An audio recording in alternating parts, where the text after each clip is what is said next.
ଦିନକର କଥା। ଗୋଟେ ଘଞ୍ଚ ଜଙ୍ଗଲ ଭିତରେ, ବହୁତ ବଡ଼ ଅରଣ୍ୟ ଭିତରେ ଗୋଟେ ସୁନ୍ଦର ଝରଣାଟିଏ ଥିଲା। ଆଉ ସେଇ ଜଙ୍ଗଲରେ ଗୋଟେ ଶୃଗାଳ ମାନେ ବିଲୁଆ ଆଉ ତା ଛୁଆ ରହୁଥିଲେ ଗୋଟେ ଗୁମ୍ଫାରେ। ବିଲୁଆ ତା ଛୁଆକୁ ବହୁତ ଭଲ ପାଏ ଆଉ ତାକୁ କୁଆଡ଼େ ବି ଛାଡ଼େନି। ତାର ଯାହା ଦରକାର ସେ ଆଣିକି ଦିଏ, କାରଣ ସେ ଜାଣିଛି ବାହାରକୁ ଗଲେ ଛୋଟ ପିଲାଟି କ'ଣ ତା ସହିତ ହେବ। ସେଥିପାଇଁ ସେ ତାକୁ କେବେ ବି କୁଆଡ଼େ ଛାଡ଼େନି। ଦିନେ ବିଲୁଆ ଶିକାରକୁ ଯାଇଥାଏ। ତାର ଛୁଆକୁ ବହୁତ ଜୋରରେ ଶୋଷ ହେଲା। ସେ କ'ଣ କରିବ?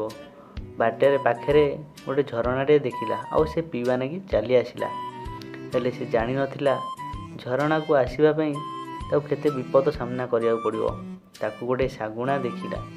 ଶାଗୁଣାଟି ତା ପାଖକୁ ଆସିଲା ଆଉ ତାକୁ ଉଠେଇ ନେବାକୁ ବସିଥିଲା। ସେହି ସମୟରେ ତାର ମା ଆସିଗଲା।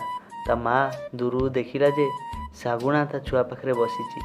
ସେ ଆଶ୍ଚର୍ଯ୍ୟ ହୋଇଗଲା ଆଉ କାନ୍ଦିବାକୁ ଲାଗିଲା ଆଉ ଶାଗୁଣାକୁ ନେହୁରା ହେଲା। ଶାଗୁଣା ଭାଇ, ତମେ ମୋ ଛୁଆକୁ ଛାଡ଼ିଦିଅ। ମୁଁ ବହୁତ କଷ୍ଟରେ ଗୋଟେ ଛୁଆ ଜନ୍ମ କରିଛି। ସେ ଗୋଟେ ବୋଲି ମୋର ପୁଅ। ତାକୁ ତମେ ଛାଡ଼ିଦିଅ, ପ୍ଲିଜ୍ ଛାଡ଼ିଦିଅ ତାକୁ। ହେଲେ ଶାଗୁଣା କହିଲା, ତୁ ଭାବୁଛୁ ଚାଲାକି, ଆଉ ମୁଁ ବୋକାଟା, ଆଉ ତୋ ଛୁଆକୁ ନେମି କଅଁଳିଆ ମାଂସ ମୋ ଛୁଆମାନେ ଖାଇବେ। ଶାଗୁଣା ଏହା କହିକି ଉଡ଼ିକି ଚାଲିଗଲା ତା ବସାକୁ। ହେଲେ ବିଲୁଆ ବହୁତ ଚତୁର। ସିଏ ଶାଗୁଣାର ବସା ଦେଖିଥିଲା। ଶାଗୁଣା ପହଞ୍ଚିବା ପୂର୍ବରୁ ଛୁଆ ଆଗରୁ ଦୌଡ଼ିକି ଶାଗୁଣା ବସାରେ ପହଞ୍ଚିଗଲା। ଆଉ ଉପାୟ ମୁତାବକ ଶାଗୁଣା ଛୁଆ ବି ତଳେ ବୁଲିକି ଖେଳୁଥିଲା। ଶାଗୁଣା ଛୁଆଟିକୁ ଲୁଚେଇ ଦେଲା ବିଲୁଆ ଆଉ ନିଜେ ଗୋଟେ ଗଛ ସାଇଡ଼ରେ ଲୁଚିଗଲା। ଶାଗୁଣା ଆସିଲା ଯେତେବେଳେ ବିଲୁଆ ଛୁଆକୁ ଧରିକି ଦେଖିଲା ତା ଛୁଆ ନାହିଁ। ସିଏ ଆଣେତେଣେ ଖୋଜିଲା ଆଉ ନିଜକୁ ପାଗଳ ଭଳି ଖୋଜିବାକୁ ଲାଗିଲା। ଆଶ୍ଚର୍ଯ୍ୟଜନକ ହୋଇଗଲା। କ'ଣ ହେବ କ'ଣ ନାହିଁ କାନ୍ଦିବାକୁ ଲାଗିଲା। ଶେଷରେ ବିଲୁଆ ବାହାରିକି ଆସିଲା ଆଉ କହିଲା, ଦେଖିଲ ଶାଗୁଣା ଭାଇ, ତମେ ମୋ ଛୁଆକୁ ଯେମିତି ନେଲ ମୋତେ କ'ଣ ଲାଗିଥିବ? ତମକୁ ଏବେ ଯେମିତି ଲାଗୁଛି ମୋତେ ସେମିତି ଲାଗିଥିଲା।